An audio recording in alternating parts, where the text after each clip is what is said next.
2019년이 이제 얼마 남지 않았습니다. 올해의 기억을 반추해보니 분명 많은 일들이 있었음에도 불구하고 조국 사태, 조국 대란으로 대표되는 사건밖에 기억나질 않습니다.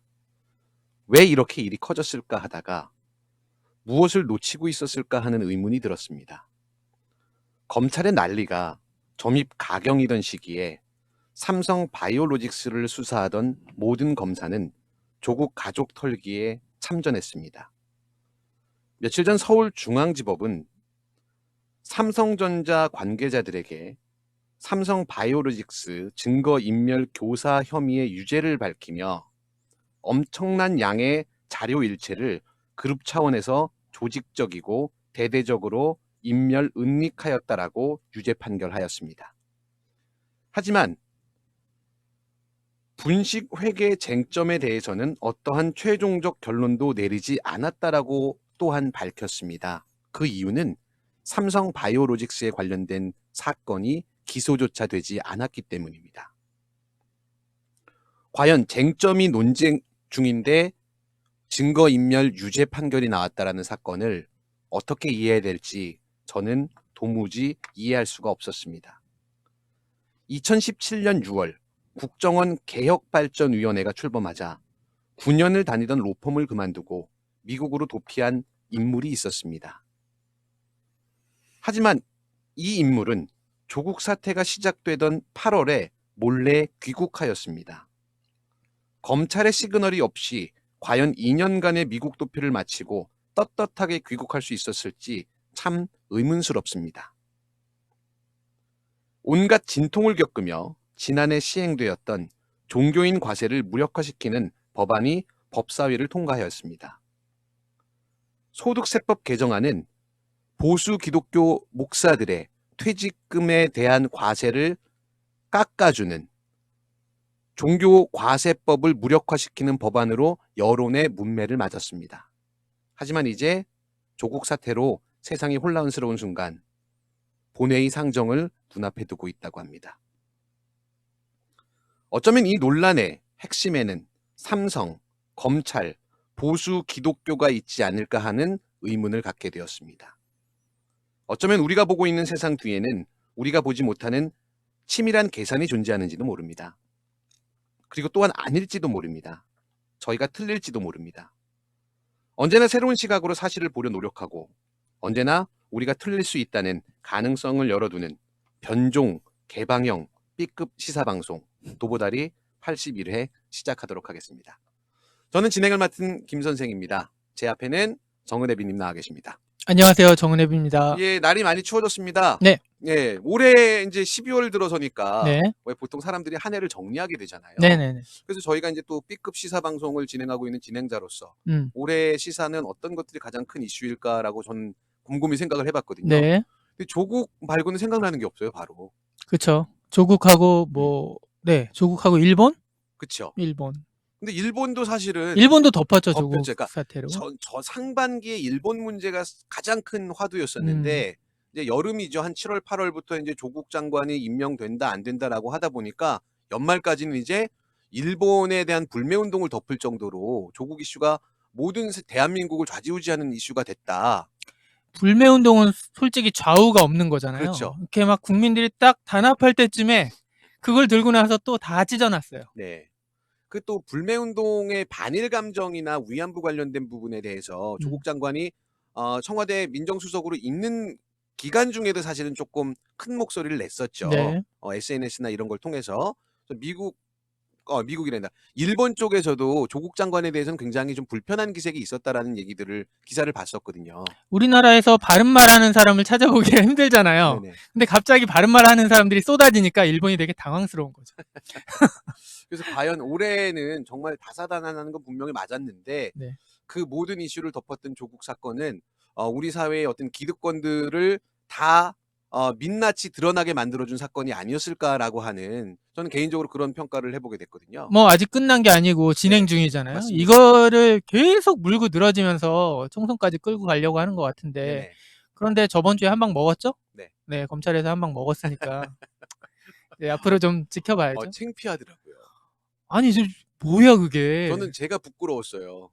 왜 내가 그 검찰의 공소장 변경이 안 된 거를 부끄러워해야 되는지 모르겠는데 너무 심하더라고요. 처음 받고 그 재판에 이렇게 뭐 방청이나 이런 걸 갈 수 있잖아요. 네네. 가면은 저는 이제 영화 같은 그런 네. 이 있습니다 뭐 이런 걸 기대하고 가면은 네네. 되게 제가 가서 봤던 거는 선처를 바랍니다. 네네.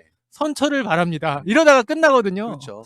그런데 이번 같은 경우는 정말 뭐 나쁘게 말해서 영화 같은 네. 네, 그런 장면이었던 것 저는 같아요. 개인적으로 이런 생각해봤어요. 그 왜 법원 판결이 잘못되면 네. 어느 판사가 판결을 내렸다라고 실명이 공개되잖아요. 네네네. 그러면서 그 판사 이름을 우리가 꼭 기억해둡시다. 음. 분명히 뭐 어떻습니다라고 비판을 하는데 네. 공소를 제기한 검사는 누군지를 전혀 모르잖아요. 그렇죠. 그래서 어느 검사가 초안을 작성했는지 무리한 기소를 누가 했는지도 이제는 실명 기소제, 실명 공소장 작성제 뭐 이런 걸 만들어야 되지 않을까. 아니 그걸 우리가 알아야 된다는 게 너무 피곤한 거 아니에요. 그냥 맞아요. 지들이 알아서 해야 되는 거고. 이번 이제 그 판사님에 대해서 사람들이 막 칭찬을 하더라고요. 네. 근데 나는 왜 정상적인 행동을 했는데 칭찬을 하지? 그렇죠. 그러니까 얼마나 비정상적이라는 거예요, 지금. 그러니까 법원 자체가. 대한민국 국민 참 극한 직업인 게 해야 될 네. 게 너무 많아요. 아, 너무 많아요. 공부할 것도 너무 많고. 알아볼 것도 너무 많고. 그러니까요. 뭐 이상한 사람들 이름까지 다 알아야 되고. 그리고 까먹잖아요. 사람이란 게 까먹으면 이 사람이 그때 예전에 이런 걸 했다 또 찾아내서 알려줘야 되고 그러면 또 같이 욕하고 힘들어 죽겠어요. 아주. 근데 그나마 이제 점점 세상이 바뀌고 있다라고 생각하는 건 인터넷이라고 하는 매체 덕분에 박제가 돼 버리잖아요. 그렇죠. 그러니까 예전 같은 경우에는 뭐 책이라든가 아니면 신문을 스크랩하거나 이렇게 꼭 모아놨어야 되는데 지금은 이제 인터넷 검색을 통해서 예전의 사건들을 검토해 볼 수 있고 이 판사가 어떤 판결을 내렸었고 이 검사가 어떤 수사를 해왔는지를 볼 수 있어서 그나마 다행이다라는 생각은 들더라고요. 그러니까 예전 같은 경우에는 신문에서 알려주질 않으면 네. 우리가 어떻게 정보를 습득할 방법이 없었잖아요. 그리고 이게 사실 여부를 따지기도 힘들었고. 네. 근데 이제 정보가 마구 쏟아지니까 거기에는 이제 가짜 뉴스도 있을 수 있고 네. 거기에서 이제 우리가 뉴스들을 많이 접하면서 우리의 이성으로 판단을 하잖아요. 네. 그래서 이제 뭐라고 해야 되나? 지적 수준이 올라간다고 해야 되나? 스트레스도 같이 올라가고. 확실합니까? 네, 그런 걸로. 네. 맞습니다. 진짜 할 게 많기는 한데 또 한편으로 생각해 보면 내가 조금 공부하고 내가 뭔가 큰 목소리를 내는 게 내 주변부터 바꿔나갈 수 있고 내 주변에 있는 사람들에게 뭐가 좀 알려줄 수 있다라는 차원에서는 좀 보람되는 것도 있는 것 같아요. 네, 정보를 무비판적으로 받아들이는 사람들과 네. 그렇지 않은 사람들이 지금 갈리고 있으니까 네네. 이제 좀 몇 년 더 지나면 정말 모두가 정보를 비판적으로 소비하는 시대가 올 것 같아요. 네. 음. 그러다 보니까 이제 한편으로는 또 잘못되는 게 뭐냐면 정말 제대로 된 뉴스가 나와도 믿지 않는 거예요. 그러니까 이게 정말일까? 그러니까 그게 뭐 우리 쪽에서 볼 때 이제 진보적인 언론으로 지금 뭐 상징되는 게 MBC잖아요. 네. MBC랑 다른 언론이 너무 다르니까 뭐 SBS랑 MBC는 완전 달라요. 이게 네네. 같은 나라 뉴스인지도 모르겠는데 이거 그럼 얘가 맞나? 제가 맞나? 자꾸 생각을 해보게 되죠. 그렇죠. 그 왜 포스트 트루스 시대라고 얘기하잖아요. 포스트 트루스요? 진실 이후에 그러니까 진실이 있는데 그 진실이 거짓은 아닌데 그 해석에 따라서 또 달라지는 거예요. 제가 이제 오늘 오면서 읽었던 기사 하나는 왜 자가 발전으로 추측이 되는 그 김진표 총리 설 네. 있었잖아요. 지난주에 저희가 발제했었는데 이제 또 자가로 고사설이 나왔더라고요.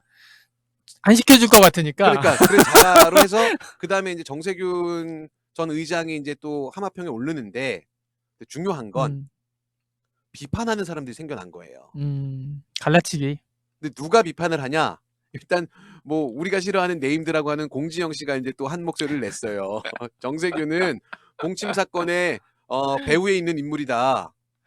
공지영 씨는 참 그냥 진중권이랑만 싸우시지. 근데 왜 그러나 한번 보면 공지영 씨가 김진표 씨 쪽을 많이 밀잖아요. 그렇죠. 그쪽 패거리죠. 그러면서 그쪽이 아웃되고 나니까 정세균 의장이 뭐 하마평에 오르는 게 실제인지 아닌지 저희가 알 수 없지만 어쨌든 대통령의 의중이 실려 있다라고 청와대 쪽에서 얘기를 했다라는 보도가 나왔는데 이건 잘못된 거다. 이거 절대 지지할 수 없다라고 얘기하면 결국 그 사람들이 허울 좋게 내세운 문 대통령이라고 하는 인물도 자기네가 생각했던 것들과 맞지 않거나 이권에 뭐 반대가 된다라고 하면 언제든지 화살을 그쪽으로 돌릴 수 있겠구나라는 그러니까요. 생각이 들더라고요. 문재인 대통령이 이재명 지사를 지지하는 순간 끝나는 거 아니에요, 그냥? 그냥 끝나는 거야. 그래서 참 인지부조화라고 하는 게 네. 진짜 무슨 인지부조화다라고 얘기하면 되게 어려운 말이잖아요. 그래서 잘 모르고 어려울 것 같은데 그냥 주변에 널려 있는 흔히 얘기하는 뭐 좀 뭐하지만 약간 좀 정신이 이상해 보인다라고 하는 논리들을 제기하는 사람들이 그냥 그거에 다 해당되는 것 같아요. 그러니까 대의를 어디다 놓느냐의 문제인 것 네네. 같아요. 대의에서 벗어나는 거를 반대하면 되는데 이들이 대의로 삼는 거는 이재명에게 반대하느냐 그렇지 않느냐니까. 그렇죠. 반대. 근데 저는 그것까지도 이제 그걸 좀 대의로 양보해서 이해? 양보해서 이해도 되는데 더 나아가서 이해가 안 되는 건 뭐냐면 관심이 없는 사람들조차 비난한다는 거예요. 그러니까 내가 이재명을 찬성을 해. 근데 나는 이재명을 반대를 하는 입장이야. 그럼 찬성하는 사람이 나의 적이 될 수 있다라고 보거든요. 그거는 뭐 어떤 정치 논리라는 게 그렇게 되니까. 근데 이재명을 반대한다고 해서 나는 이재명이 누군지도 몰라 혹은 너 왜 몰라? 나는 이렇게 관심이 되는 없어 거죠. 그랬는데 그 사람들도 악으로 치부하는 건 네, 너무 나갔다. 그렇죠. 그런 생각이 들더라고요. 네. 오면서 제가 읽었던 기사를 해갖고 오프닝 수다에서 한번 좀 얘기해봤고요. 네. 자, 이제 첫 번째 발제는 우리 정은혜비님이 해주실 건데 네. 제가 또 자신 없는 분야를 갖고 오셔갖고 제가 정말 모르겠다 싶은 게 경제인데 경제지의 이중잣대라는 제목으로 갖고 오셨어요. 하도 저한테 지적질을 해대시니까 네네. 아예 모르는 걸 얘기하는 거야. 네. 제가 오늘 갖고 온 거는 경제지들의 이중잣대인데 네. 더불어서 한 2020년에 네. 코스피 전망에 대해서 제가 아니라 이 있어 사람들이 보이는데요. 무슨 얘기를 하고 있나 한번 네네. 살펴보고 싶어요. 경제신문 저번 달까지만 네. 해도 이번 달 초만 해도 지금 이런 경제 그 뉴스들이 나오고 있는데 뭐냐면 망했다 이거죠, 한마디로. 이번 정부가 들어서면서 한국 경제가 망했다. 네. 이제 그런 논조예요. 네. 기사 하나만 소개해 드릴게요. 예. 2019년 12월 8일 그 서울경제뉴스입니다. 네. 급감한 한국 수출 11년 만에 세계 무역 비중 3% 무너질 듯. 제목만 보면 어떤 생각 드세요? 큰일 났다. 큰일 났죠. 네. 뭐 세계 무역 비중의 3%를 우리가 항상 차지하고 있었는데 그게 무너지나 보다. 네. 그리고 급감한 한국 수출이니까 한국 수출이 뭐 잘 안 되나 보다. 이거는 뭐 그러면 이번 정부 탓이겠지? 뭐 네. 이런 생각이 들잖아요. 근데 이제 기사를 읽어보면 꼭 그렇지만은 않아요. 네. 그 원인에 대해서 맞는 거랑 좀 아닌 거 같은 걸 막 섞어서 써놨는데 일단 좀 읽어볼게요. 네. 전 세계 총 수출에서 한국의 비중이 11년 만에 3% 선에 미달할 가능성이 높아졌다. 올해 한국 수출이 10년 만에 최대 폭으로 준데다 다른 나라에 비해 보호무역에 따른 악영향을 크게 받았기 때문으로 분석된다. 8일 국제통화기금에 따르면 올 들어 8월까지 세계 수출액은 12조 4천억 달러로 집계됐다. 한국의 수출액은 같은 기간 3,600억 달러에 머물며 2.9%를 차지했다. 세계 수출에서 한국의 비중은 2008년 2.6%에서 2009년 3%로 증가한 이후 2018년까지 계속 3%대를 유지해왔다. 지난해에는 한국 수출액이 6천억 달러로 사상 최대로 세계 수출의 3.1%를 담당했다. 이게 보면 지금 이제 2.9%를 차지했다고 하는데 네. 지난해 제일 많았을 때가 6천억 달러니까 3.1%래요. 네네. 그러면 뭐 금액으로 보면 좀 차이가 나죠. 3,600억이랑 6천억 달러니까. 네. 근데 이 해를 보자는 거예요. 2008년에 2.6%일 때가 언제냐면은 네. 그때가 이제 금융위기 왔을 때예요. 네네. 이명박 정권 네. 때. 금융위기 와가지고 완전 작살났거든요, 그때. 네. 근데 그때 어떤 신문사도 야, 이명박 정부 때문에 우리나라 다 경제 말아먹고 큰일 났다. 네네. 이런 신문사 제 기억에는 없어요. 세계 금융위기에 대해서 분석하고 이거는 우리가 어떻게 할 수 없는 거다. 허리띠를 졸라매자. 뭐 순 그런 거였잖아요. 발음 조심하십시오. 뭐라고 했죠? 졸라매자. 이제 졸라매자도 안 되나요? 아니 그냥 그렇다는 겁니다. 네. 그러다가 네. 2008년 이제 중반쯤에 들어서면 2008년 후반쯤에 들어서면서 그때 이제 금융위기로 인한 하락을 멈추고 네. 그러니까 제가 왜 지금 코스피 지수를 갑자기 끌어들이냐면 네. 이 경제가 나쁘다 이런 얘기를 많이 하잖아요. 네네. 주위에 들어보면. 그러면 경제가 나쁘다는 게 뭘까 이런 생각을 해봤거든요. 경제가 나쁜 게 네. 내가 힘들면 경제가 나쁜 건가? 저는 그런 생각을 해봤어요. 그리고 가장 객관적으로 경제 어떤 바로미터가 되는 게 네. 뭘까를 생각해 보면 저는 주가 지수라고 맞습니다. 생각해요. 예, 예. 주가 지수는 물론 주식 투자하시는 분들이 많으실 네. 테니까 사실 정치에 그렇게 큰 영향을 받지 않아요. 음. 정치의 영향을 아예 안 받진 않겠죠. 너무 뭐 저쪽처럼 테마주를 제외하고는 뭐 테마주는 뭐 어차피 그 지수에 그렇게 네네네. 큰 영향을 끼치는 않고 트럼프 같은 작자가 대통령이 됐다. 음. 그러면 이거는 엄청 리스크가 있죠. 그렇죠. 그러니까 지금 불확실성을 가장 싫어하는 네네. 그 지수 측면에서는 이제 그런 것들이 악재가 되는 거죠. 음. 그런데 그런 게 아니면 뭐 또 호재도 있어요. 뭐를 밀어붙이겠다. 네. 뭐 SOC를 밀어붙이겠다 네. 그러면 건설주나 이런 게 뜨는 거고 이런 소소한 영향은 있지만 그 큰 줄기를 잡는 거는 세계 경제가 어떻게 흘러가느냐. 어느 지역에서 특정 위기가 발생해서 그게 퍼지지 않느냐. 뭐 이런 것들이 더 중요하거든요. 그래서 저는 경제를 말할 때는 편의점들이 문을 닫고 간장게장집에 사람이 끊기고 이런 거보다는 네. 그런 거보다는 그냥 주가 지수를 보시면 될 것 같아요. 네네. 주가 지수를 보고 경제는 좋은데 나는 힘들다. 뭐 이런 거는 차라리 말이 된다고 생각을 네. 하는데 내가 힘드니까 경제는 안 좋다. 이건 정말 아닌 것 같거든요. 네. 그래서 2008년도에 이제 금융위기를 겪고 나서 그때 이명박 정권에서 뭐 딱히 뭘 한 게 있나요? 금융위기를 겪으면서? 없었죠. 없어요. 네. 4대강을 팠기 때문에. 음. 4대강을 팠다고 해서 그 다음에 이제 급반등하거든요. 음. 금융위기 때문에 빠졌던 주가가 급반등을 해요. 그리고 그 까먹었던 걸 다 만회를 합니다. 이명박 정권 때. 네. 그러니까 그때 이명박 정권에서 뭘 한 게 있냐고요. 4대강을 팠기 때문에 이게 올라갔다? 그럼 말이 안 되잖아요. 이게 언제랑 겹치냐면 스마트폰이랑 겹치는 거예요. 그러니까 지금 4차 산업혁명 얘기를 하잖아요. 네. 4차 산업혁명을 언제부터 시작됐다 뭐 이거 규정하는 거는 이제 뭐 AI나 이런 드론이나 이런 것들이 네네. 한참 진행이 된 후일 텐지만 그냥 이건 제 개인적인 생각으로는 그때 이제 아이폰이 네. 새로운 어떤 스마트폰이라는 개념을 그 전에도 있었거든요. 네. 블랙베리나. 네. 근데 아이폰이 새로운 스마트폰의 개념을 정립을 하고 그게 이제 2007년이었던 걸로 기억을 해요, 제가.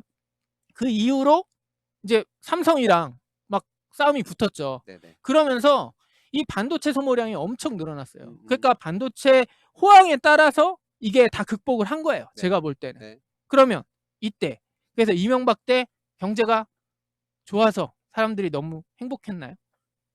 저는 그거예요. 지금 그때 올라간 그 삼성전자 주식이 음. 떨어지지 않고 있어요. 네. 지금 거의 뭐 지금은 일정하다. 거의 지금은 뭐 왜냐하면 글쎄요. 지금은 호재도 없고 악재도 없다고 해야 되나? 아니면 호재랑 악재가 균형을 이루고 있다고 해야 되나? 뭐 이런 상태라서 삼성전자 주가가 이렇게 플랫한데 우리나라에서 볼 때는 반도체 최대 호황기에 삼성전자나 하이닉스 같은 기업이 있었기 때문에 최대 호황기를 누렸던 거예요. 우리는 몰랐지만. 그래서 경제가 그렇게 좋았는데 우리는 뭘 얻었나요? 아무것도 얻은 게 없어요. 그다음에 박근혜 정부 당시에 보니까 그냥 주식이 이렇게 네. 아주 작은 진폭을 그러니까 많이 오르지도 않고 많이 떨어지지도 않고 계속 플랫했어요. 그러다가 이제 박근혜가 2017년 3월에 내려왔죠. 네. 그리고 2017년 4월에 문재인 정부가 출범을 하는데 2017년 5월입니다. 예. 네. 5월이요. 네. 5월에 이제 출범을 했는데 2018년 1월에 네. 우리나라 주가 지수가 최대치를 찍었어요. 2600포인트를 찍었어요. 2607.11인데 그러면 그때 2018년 1월에 과연 어느 신문사에서 우리나라 경제가 너무 좋아서 이제 진짜 화랑기에 접어들었고 우리나라 주식은 이제 3천을 뚫고 4천을 갈 거고 이런 얘기를 했냐는 거죠. 인플레 우려 뭐 상대적 박탈감 뭐 이런 거나 나왔겠죠. 그러면서 이제 경제지에서 보통 다루는 게 주식해갖고 대박난 사람들 네. 어떤 개인의 이야기 네. 뭐 이렇게 투자했는데 나 진짜 그래서 엄청나게 벌었다. 네. 근데 사람들이 봤을 때는 내 생활은 달라진 게 없어. 그렇죠. 그럼 이제 더 부정적인 것들만 느끼게 되죠. 그렇죠. 그래서 어떤 주가가 좋아지든 경제가 좋아지든 아니면 이제 재정 적자가 늘어났다는 걸 되게 강조를 하는데 네. 복지를 많이 펼치다 보면 재정 적자는 늘 당연히 수밖에 그렇죠. 없어요. 근데 이제 안 좋은 걸로만 계속 부각을 하고 있거든요. 그리고 이제 그때 올라갔던 건 얘기하지 않고 2600포인트를 찍고 나서 그다음부터 이제 쭉 네. 빠져서 지금은 박근혜 시절이랑 또 비슷한 그 박스권 안으로 들어왔어요. 사실은 이게 뭐냐 하면 전 세계 금융 자본들이 우리나라를 보는 현재의 시점이라고 저는 생각을 해요. 우리나라 요 정도라고 생각을 하지 우리나라 경제가 좋다 나쁘다를 따지기에는 좀 애매모호한 거죠. 그리고 지금 주가 수준만 해도 이명박 주가 수준 때보다 훨씬 좋아요. 그때는 급등락을 반복을 했고 그렇죠. 그리고 엄청 떨어졌다 올라온 거기 때문에 그리고 그 올라온 게 사실은 아까 얘기한 4차 뭐 산업혁명 그런 얘기도 있었지만 네. 더 큰 원인은 제가 볼 때는 그때 벤 버냉키가 네. 돈을 찍어서 뿌렸거든요. 그러니까 주식시장에 어떤 현물 돈이 가치가 남아도니까. 그대로 있는데 돈이 막 네.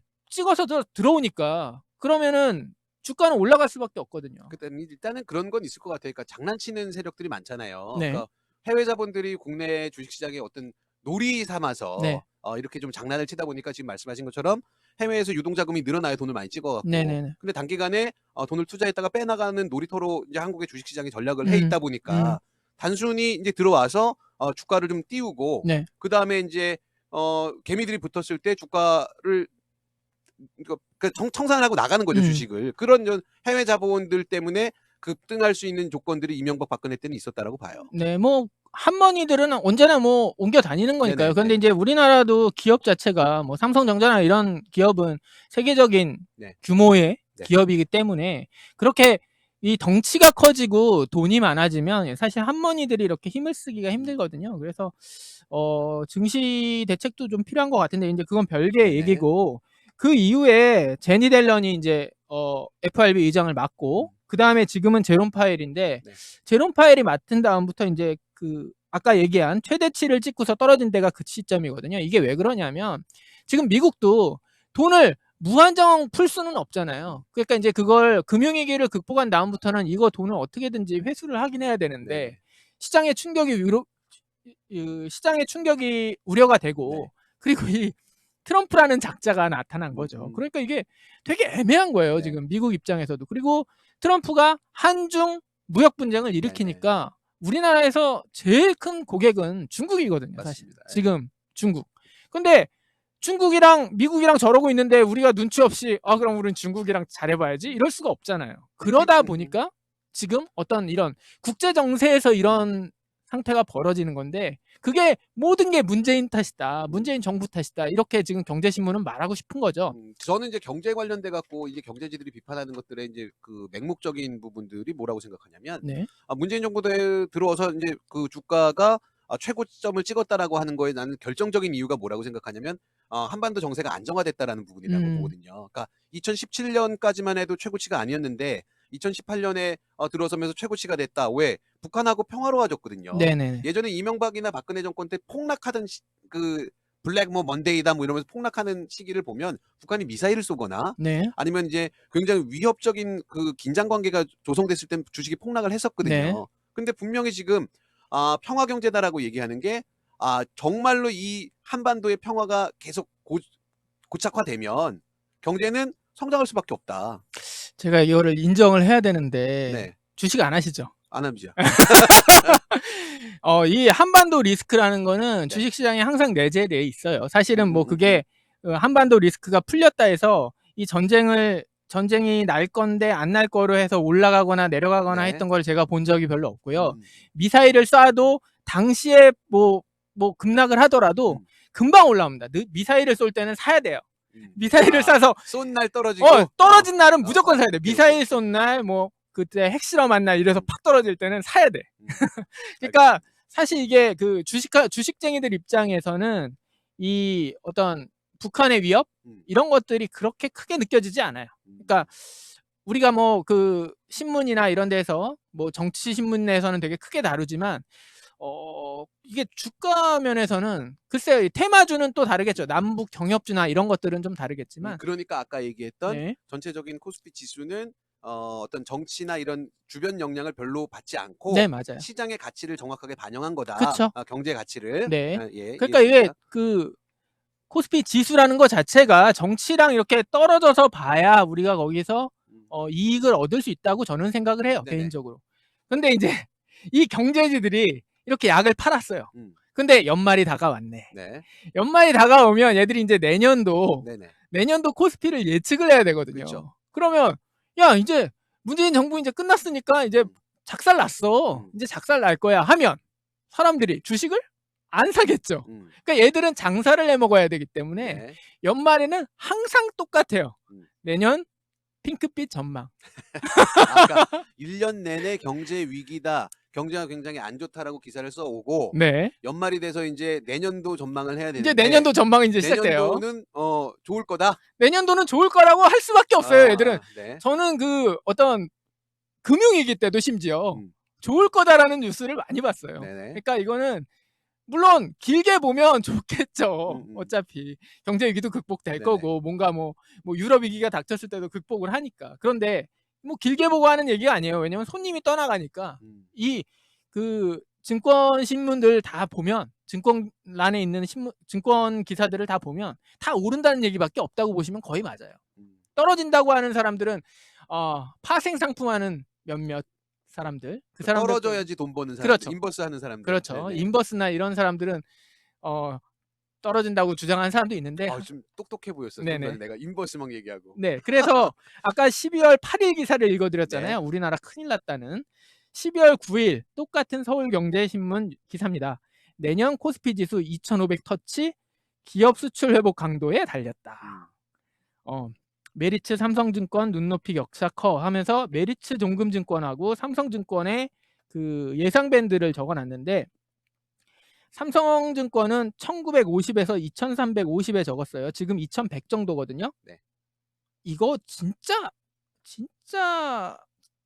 이거를 전문가가 예측했다고 봐야 되나 전 싶어요. 2100이면 만약에 여기서 북이 도발을 했다거나 그러면 하루에 100포인트도 빠질 수 있거든요. 사실은. 네.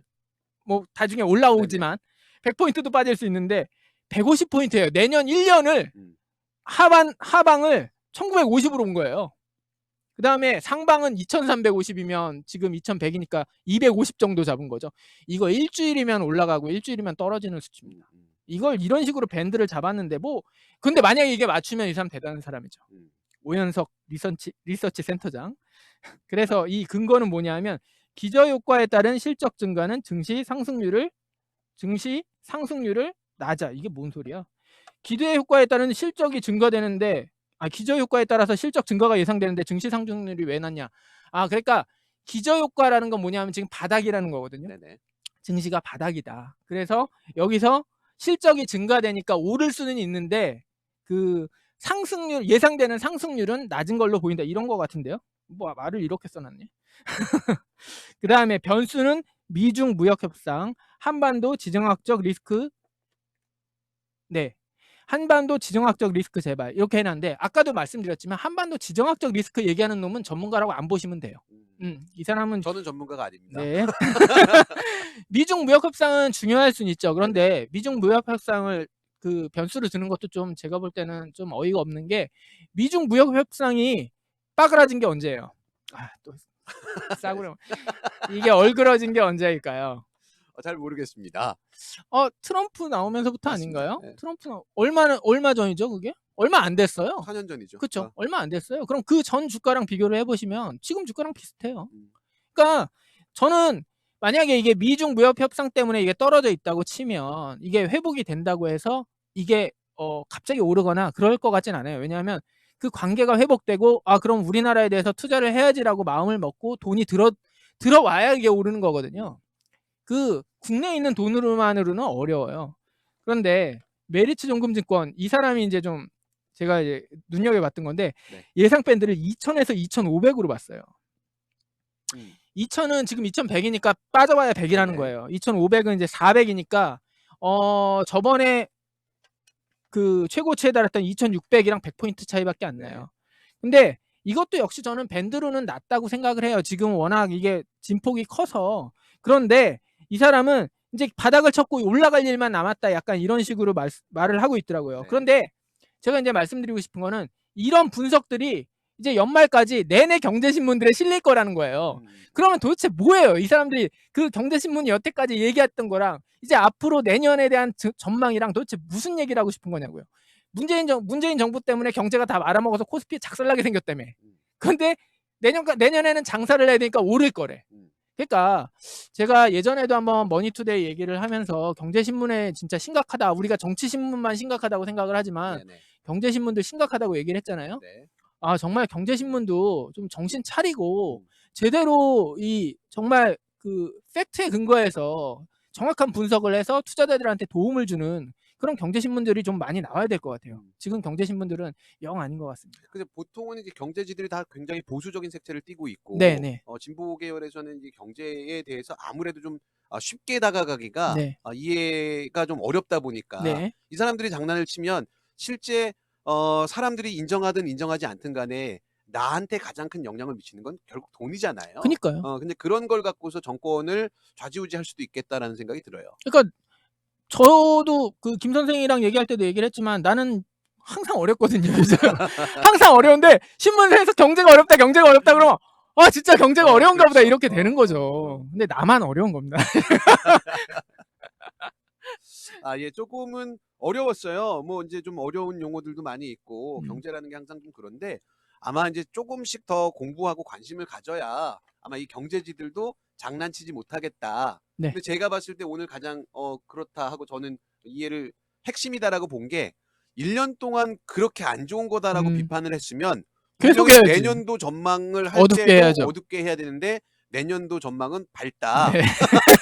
그런데 내년에 다시 기사를 보면 또 어두워질 것 네. 같다라는 생각이 들었습니다. 예, 재밌었습니다. 네. 예, 두 번째 발제는 제가 준비를 했습니다.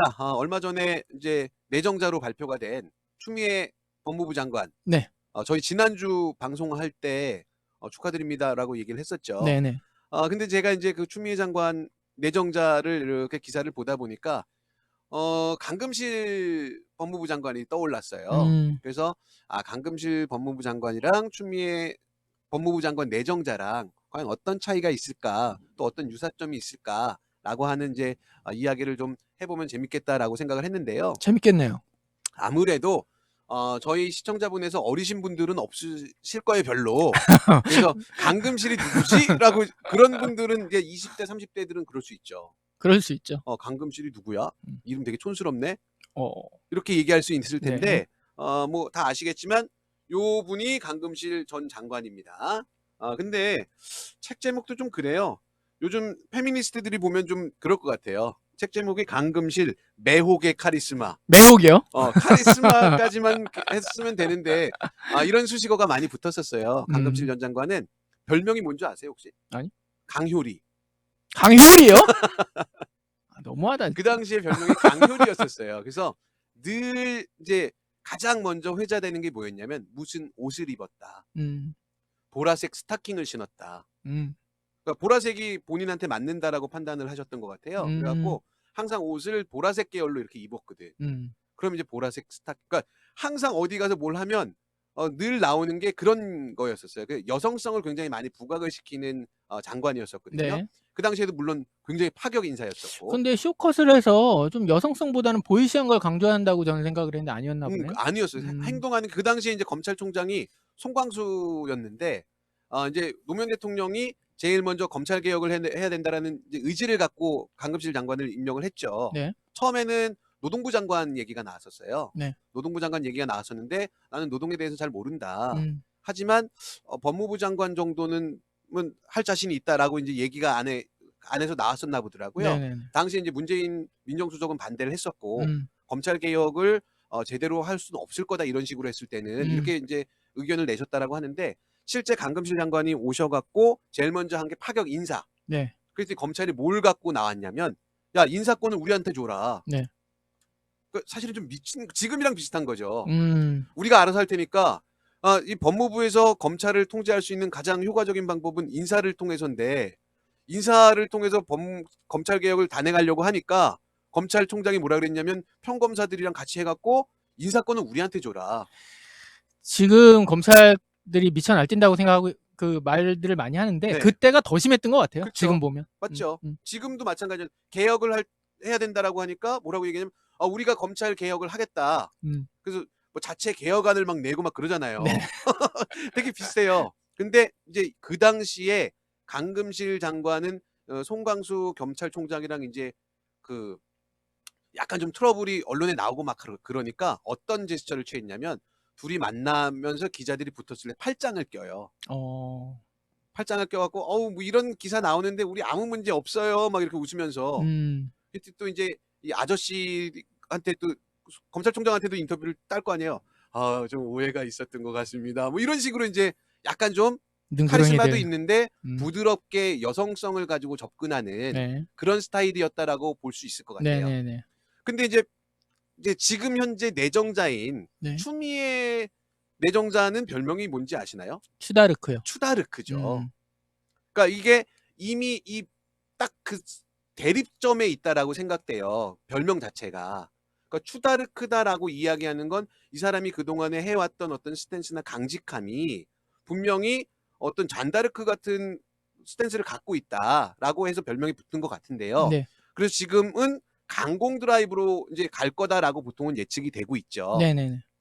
자, 강금실 장관 얘기로 다시 돌아가고요. 강금실 장관 같은 경우에는 정치인 출신이 아니었었어요. 네. 그래서 굉장히 그때 파격 인사다. 나는 정치를 절대 하지 않을 거다. 하지만 선출직이 아닌 임명직 장관 자리는 행정직과 더 가깝기 때문에 내가 해보겠다라고 해갖고 한 1년 반 정도를 이제 법무부 장관을 했죠. 그리고 정치판으로 들어왔어요. 네. 저는 그걸 뭐라고 해석하냐면 검찰개혁이다라고 하는 동일한 사명감을 갖고 있었다라고 보이거든요. 그런데 정치인이 아니고서는 네. 도저히 검찰이라고 하는 집단을 컨트롤할 수가 없겠다라고 나는 느꼈다라고 봐요. 그리고 나서 이제 열린우리당 최고위원도 하면서 정치권에 전혀 나는 발담그지 않겠다라고 했던 분이 행정직 장관을 하고 나서 해보니 검찰을 컨트롤해보고 나니 야, 이건 안 되겠다. 이건 정치인이 돼야 검찰 개혁이 가능하지 않겠냐라는 판단을 했다라고 보여요. 네. 물론 이제 저랑 일면식도 없기 때문에 제가 물어본 건 아닙니다. 옆에서 들은 줄 알았는데.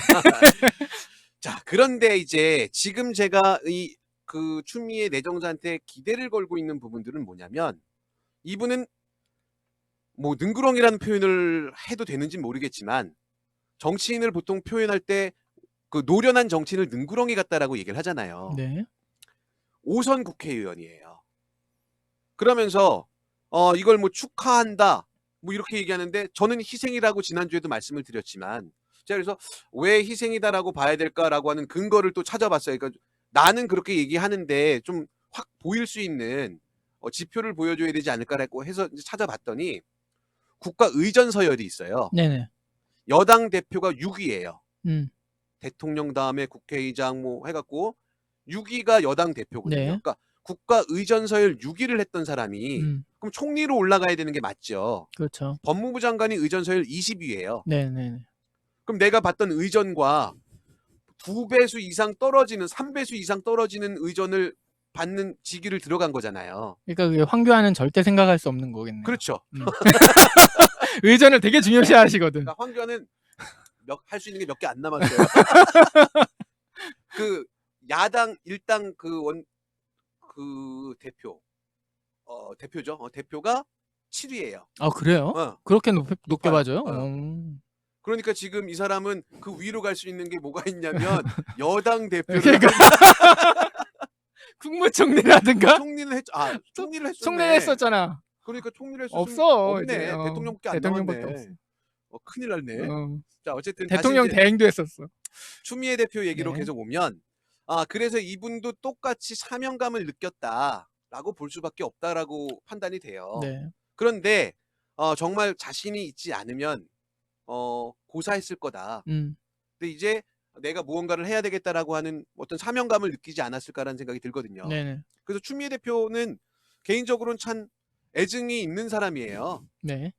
근데 이제 여기서 제가 이제 하고 싶은 얘기는 뭐냐면 이것도 또 인지부조나 아니면 양가 감정 같은 건데 사실 얼마나 많이 추미애 대표 욕했습니까?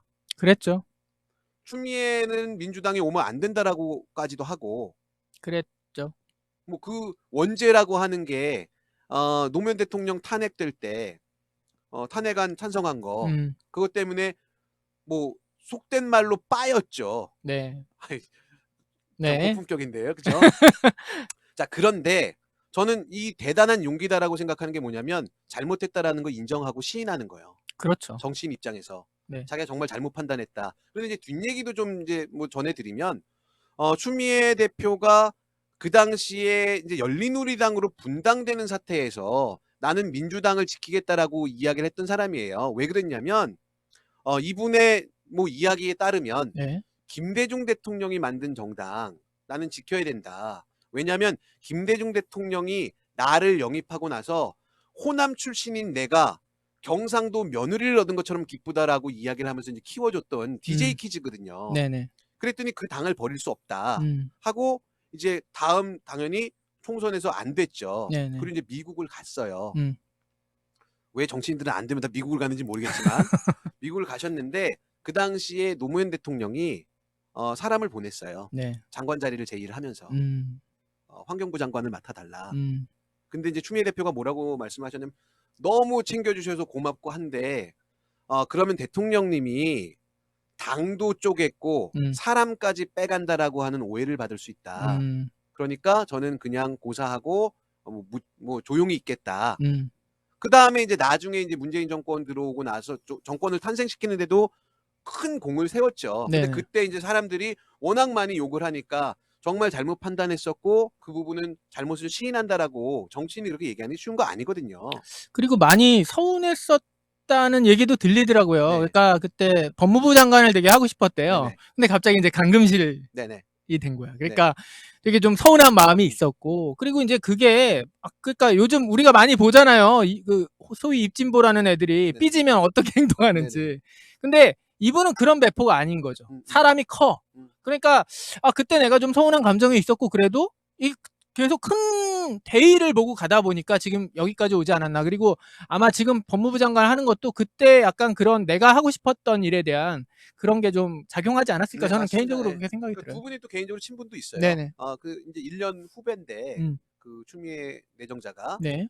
원래 DJ 정권에서 그 DJ 정권이 아니에요. DJ 정당에서 처음에 정치권으로 오퍼가 간 건 강금실 장관한테 갔어요. 네. 강금실 장관 아까도 얘기했지만 난 정치할 생각이 없다. 음. 그래서 이제 소개를 해준 게 추미애 당시 이제 판사였던 거죠. 네. 그러면서 정치권으로 입문을 했었던 이제 사이인데, 자 이제 제가 이제 인트로에서도 말씀드렸던 건 뭐냐면 저는 이렇게 생각을 합니다. 그래서 추미애가 잘할 것 같다, 기대가 된다라고 분명히 얘기하지만 언제든지 우리의 시각이 틀렸다라고 얘기할 수 있다라는 거예요. 그렇죠. 그러니까 그 내가 틀린 시각을 인정하고 겸허히 그 비판을 수용했었던 사람인 거고 추미애 장관은. 네. 우리가 윤석열이 처음에 검찰총장이 될 때 얼마나 응원했어요. 그렇죠. 또 꺼낼래 그 얘기? 좀 근데 묻고 가면 안 될까? 이런 거죠. 정말 우리가 사람을 보다 보면 잘못 볼 수 있다. 잘못 볼 수 있죠. 그다음에 사람 바뀌지 않는다라고 얘기하지만 바뀌는 사람도 있다. 네. 근데 그거를 본인 스스로 인정하는 게 얼마나 큰 용기고 네. 얼마나 잘못된 것들을 고치려고 하는 그 의지가 강하겠느냐라는 거를 믿어주자는 거죠. 네. 그러니까 지금 추미애 대표, 추미애 내정자의 그동안에 걸어왔던 인생들을 보면 저는 그래도 내가 옳다라고 믿는 거에 대해서 책임을 다하고 최선을 다하는 자세들은 읽을 수가 있었어요. 네. 예를 들면은 군사정권 때 네. 불온서적, 막 그 대학생들이 불온서적 읽었다고 막 잡혀가고 그럴 때 그때 이제 대표적인 불온서적이 뭐였냐면요, 난쟁이가 쏘아 올린 작은 공. 그렇죠, 난수공. 그걸 갖고서 이제 구속영장 청구하면 전국에서 유일하게 기각한 판사예요. 그 시국 사건이라고 하는 것들을. 그 다음에 예를 들어서 왜 그거 기각됐냐라고 경찰서장이 전화해갖고 따지면 이 사람이 막 난리 쳐갖고 경찰서장이 결국 와서 사과하고. 그러니까 어떤 주변 환경을 의지하기보다는 내가 옳다라고 믿고 있는 거.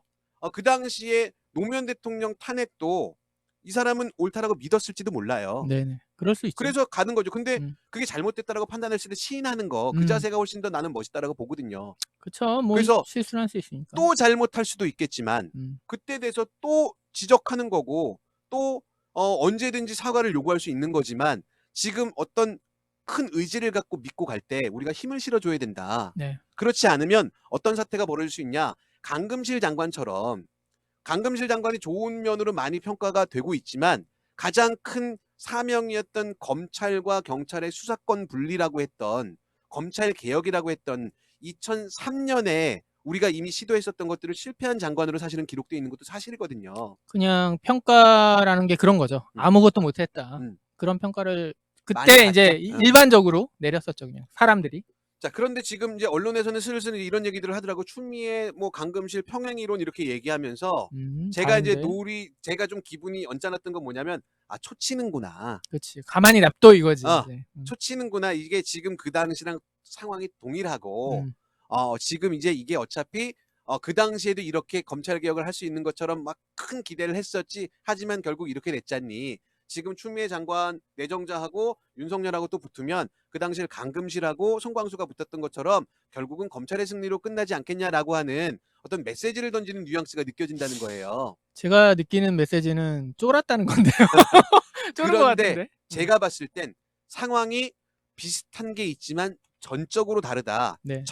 가장 다른 건 뭐냐면 정치를 안 해봤던 사람이 법무부 장관을 했던 거하고 정치를 5선 국회의원이 그다음에 여당 당대표를 당대표 한 사람이. 유일하게 모든 임기를 마쳤던 사람이 또 국내에서 계엄 이야기가 나왔을 때 온갖 욕을 먹으면서도 계엄 이야기가 있는데 손 떼라라고 언론 인터뷰를 할 정도의 배포를 가진 사람이 네. 이제 자기가 믿고 있는 신념을 가지고서 검찰 개혁을 하겠다라고 법무부 장관에 내정됐을 때 네. 내가 내 스펙이랑 맞지 않는 한 3배나 낮은 직함으로 내려가면서까지 뭔가를 하려고 한다. 네. 그러면 우리가 할 수 있는 건 더 큰 힘을 실어주고 더 믿어주고 더 응원을 해줘야 된다. 그렇죠. 분명히 이번에는 뭔가 바꿔야 된다. 저는 왜 그렇게 이번에도 바꾸지 않으면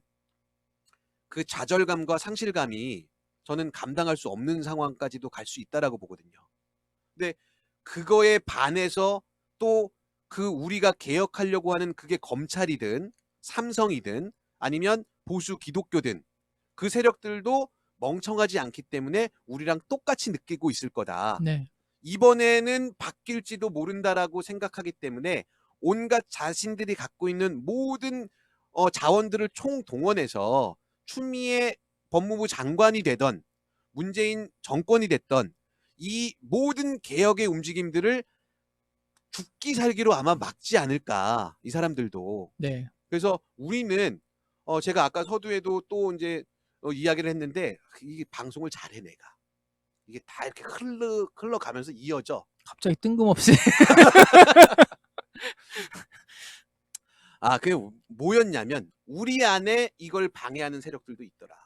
있죠. 정세균 의원이 총리가 되든 뭐 아니든 그건 당신들이 신경 쓸 일이 아니라고. 나 이제 우리라고 부르는 것도 싫어.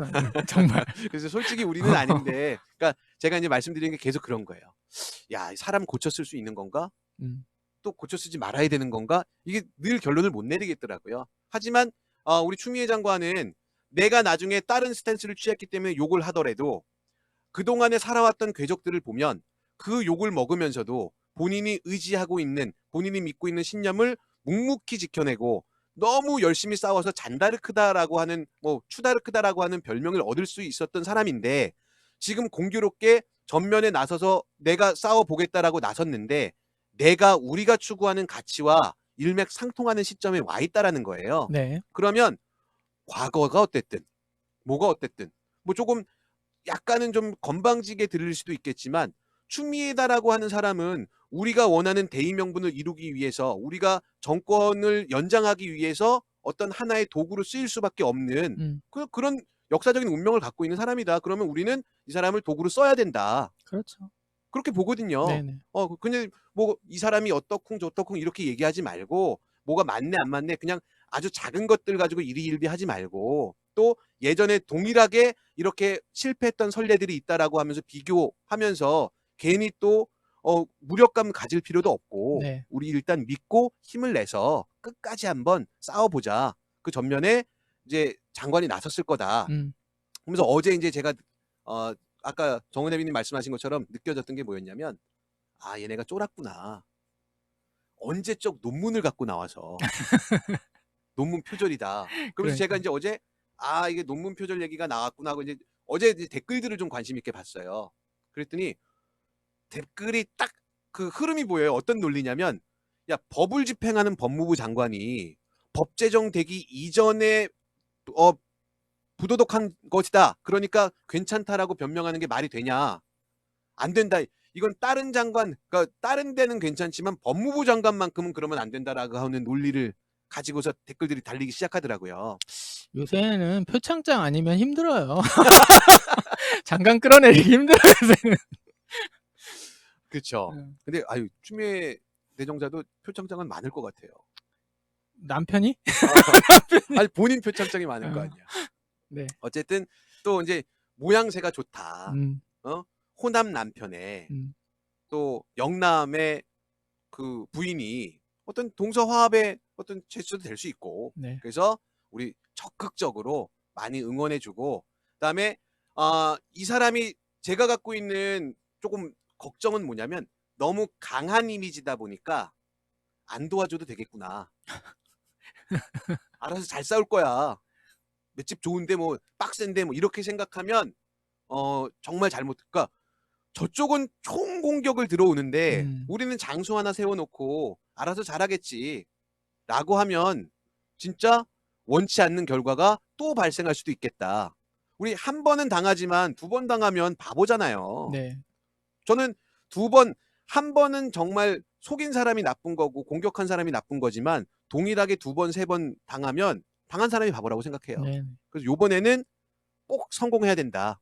그래서 무슨 수를 써서 뭐 본인이 할 수 있는 생활 반경 내에서 내가 우리 엄마 아빠를 설득하든 내가 인터넷 댓글 욕한 거에다가 대댓글로 또 욕을 하든 어쨌든 우리가 할 수 있는 내가 보기에 도와줄 수 있는 어떤 행위다라고 하는 건 다 해보자. 네. 그게 지금 우리가 싸워야 될 자세다라고 생각이 들어서 어떤 흔히 평가하는 실패했던 강금실 장관의 이야기 또 지금 우리가 실패하면 안 되는 추미애 장관 내정자의 이야기를 같이 좀 비교해 보면서 우리가 조금 더 전투력을 높여야 될 시기가 아닌가 싶어갖고 오늘 발제 준비했습니다. 네.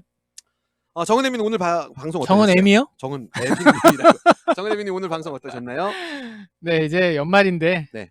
연말 기분이 나네요, 이제 진짜. 네. 그 어떤 제가 가져온 뭐 내년 주식 전망 네. 얘기도 그렇고, 지금 이제 뭐, 추미애 장관님도 네. 이제 뭐 이게 새로운 해에 딱 걸맞는 그런 인사가 되지 않을까. 네. 네, 그렇게 생각해 봅니다. 맞습니다. 내년에는 뭐 올해 마지막 방송 같긴 한데 뭐 연말에 하는 얘기 그러네. 나왔으니까 내년에는 좀 더 열심히 싸우는 그런 도보다리 방송이 되도록 노력하겠습니다. 내년엔 좀 안 싸우게 해주세요. 싸우고 싶지 않아. 그렇죠. 내년에는 어쩌면 이제 그러시면 좋겠어요. 너무 잘하시니까 이제 좋은 칭찬하는 막 이런 우리 장관님 너무 잘해요. 우리 뭐 수석님들 너무 잘해요. 이런 얘기가 더 많았으면 네. 좋겠다는 생각이 네네. 드네요. 자, 오늘은 조금 일찍 방송을 했는데 조금 한두 가지 팩트들이 바뀌는 것도 조금 생소하네요. 그러게요. 그렇죠. 그래서 오늘도 시청해주신 시청자 여러분들 감사드립니다. 다음 주에 또 더 재미있는 내용으로 찾아뵙도록 하겠습니다. 감사합니다. 감사합니다. 좋아요 눌러주세요. 좋아요. 놔둘 수 없다. 자, 다시 한번 해보는 거야. 자, 다시 한번 싸우는 거야. 자, 손 맞잡고 어깨를 걸고 우리 함께 이기는 거야. 자, 다시 한번 해보는 거야. 자, 다시 한번 싸우는 거야. 자, 손 맞잡고 어깨를 걸고 우리 함께 이기는 거야. 자, 다시 한번 해보는 거야. 자, 다시 한번 싸우는 거야. 자, 손 맞잡고 어깨를 걸고 우리 함께 이기는 거야. 자.